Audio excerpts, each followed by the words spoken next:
Hey, this is Meredith Elliott Powell, and this week I want to talk to you about employee feedback and strategic buy-in. Far too often I hear leaders talking about feedback or buy-in as if it is something to check off the to-do list, that once they do it, they can forget about it. But you need to understand as a leader, there is so much more to it than that. And when you understand that, you can use feedback and strategic buy-in to help you move the organization forward.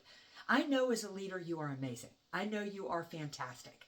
But no matter how amazing and fantastic you are, you're not good enough to do it all by yourself. In fact, leadership is about getting people to want to follow you. And amazing leadership is about turning on intrinsic motivation so people get as excited and engaged as getting a project done as you are. And that is why strategic buy-in is strategic.